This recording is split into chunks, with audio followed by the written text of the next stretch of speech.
What you're looking at now is probably something we've never seen before in headphone designs. And although aesthetically speaking, it's probably not for everyone, but I quite like it myself. Traditionally, headphones aren't usually designed to look like this, and the closest I can think of is probably the Marshall Major 5 on-ear headphones with the same squircle approach. I believe up to this point, there are no other companies daring enough to defy doing something out of the norm like Nothing does. But judging from the way they've been building their community, I'd say that this headphone would not hit rock bottom in sales for now. The Nothing Headphone 1 is definitely quite a looker, but how does it actually feel to wear?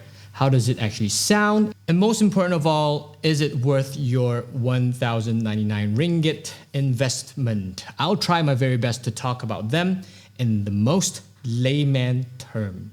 Let's go. Okay, my first impression on the Nothing Headphone 1 has got to be its design. Now this thing looks super retro and almost gives me the Walkman vibe back in the 90s. It's loud, but quite clean design at the same time, though there's really not much to talk about on what you can see through this transparent looking ear cup aside from sound by KEF. The look definitely grows on me. I do love the aluminum finish here. It looks more of a silver than white, but nonetheless, they look super neat. Now the casing, however, is super big and super squarish.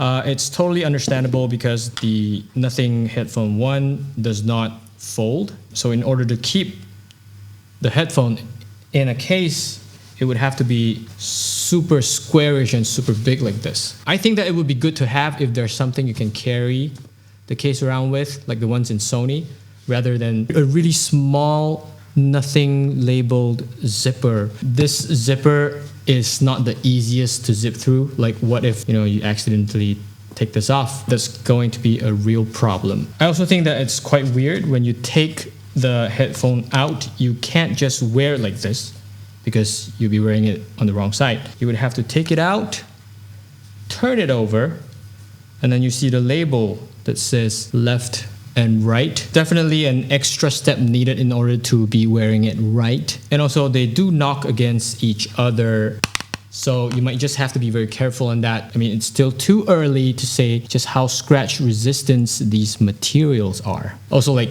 when you're wearing it the right way, you can't just put it in like this. You would have to make another 180-degree turn just to put it at its right state. As for all of these materials, feel super solid on both sides. And although it doesn't fold into half like the Sony MX6 does, you can turn them to whichever position. When you're wearing it over your shoulder like this, you can turn it whichever direction you want. You want it to lay flat, or you want it to look a little bit like this, or even, the usual. It won't fall because the stem right here, the stem is quite solid. These ear cups, they have a certain resistance when you turn them. That alone is a big plus for me because they don't wiggle. If it's too loose, then it will wiggle, but certain resistance right here, it's pretty good. Makes the whole headphone feel super solid. Now the black sponge here on the stem is comfortable enough to wear, though it feels a little tight on the head, but I guess this is because it's still very new.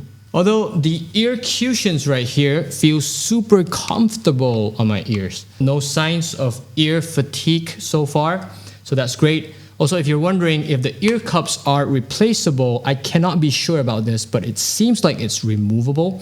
The only concern here is that we're not sure if Nothing will ever be selling parts for the ear cups. Ear cups hole is very deep. It's deep enough, feels super comfortable. But if you look at this, you see all the stains? Yeah, but it's very spongy. Like if you press in, it just goes back to its normal state. Nice. Is it light? Not the lightest headphone I've held so far, but it's comfortable enough to be worn throughout the day. You do see a lot of physical buttons on the Nothing Headphone 1 on both the outer and inner ear cups. Nothing decided to go with physical buttons rather than using touch controls, and I certainly appreciate that because for one, if it's a touch control system, the transparent plastic covers right here would probably get scratched up super easily over time. I like them clean, but that's just me. So on the right ear cup, there's a button to activate ANC, to play and pause, and also as a roller for volume. The sound it makes is very soothing to my ear. Very satisfying. I like it. Pretty sick. And it's very easy to get your desired volume output as well. Then there's this thin looking paddle which lets you skip songs or hold to scrub through your tracks. Very, very old school indeed. This multifunction button used to activate voice assistant by default, but can also be customized through the Nothing X app. Then of course finally there's the very, very hard to notice pairing button here. You can't really see it. I was only able to discover this with the help of going through manual books for the first time. Very Nothing indeed. Down at the bottom here on the right ear cup, you will see the on and off button, USB-C, and also a 3.5mm headphone jack. Sweet. As of the left ear cup, there's no buttons at all. Clean. All these buttons are very sturdy to use, and my only concern, especially on the white version, is how are they going to withstand through everyday usage? I have a feeling that they're prone to become yellowish over time. Definitely not a problem with the black version. We shall see. So enough with the aesthetics. How does it actually sound? Now, sound quality can be very dependent based on every individual's taste. So let's just go with the most layman term on how good a noise cancelling headphone should be. I'll be reviewing this from 5 main key points. So number 1 is the clarity. It means whether or not every instruments and vocal sounds clear, sharp, and clean. Number 2, bass. Obviously, if I can feel the beat in my chest, but not too much.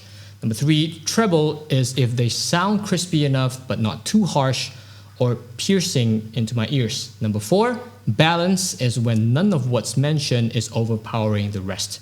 And of course, last but not least, the soundstage, meaning do I feel like the music is happening around me and not just in my ears. Of course, it also depends on what genre of songs you like listening to. For me, it's always been pop songs, but for the sake of this review, let's listen to everyone's favorite. I might be wrong to assume, but let's go with Adele's Hello. I'm just gonna turn on the noise cancellation to adaptive, and then everything else, even spatial audio, is off. Bass enhancement turned off, equalizer balanced. Let's go straight to the chorus. Alright, so listening to Adele's Hello on this headphone feels like she's singing right in front of me. Just kidding. Her voice is super clear, bass is smooth, not too heavy, just enough to feel the depth. The higher notes, like the piano and the soft strings, sounds a little bit weak on the crispier side without being super sharp, I think. Everything feels nicely balanced, and the sound stage, it's quite wide, a little bit hollow. If you tweak the equalizers, let's go with the next track.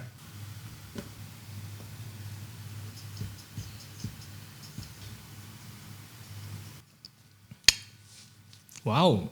This track, on the other hand, feels entirely different. Blackpink's Jump is a bassy track. Vocals came out super clear, even with all the beats going. The bass hits hard, punchy. And this is with the most balanced setup. If I were to go to the settings right here to push the bass enhancement up, it would feel even crazier. It doesn't sound too muddy, like the bass is there. You can still somewhat feel it in the chest. The high notes, like the snares and the synths, pretty sharp and sparkly.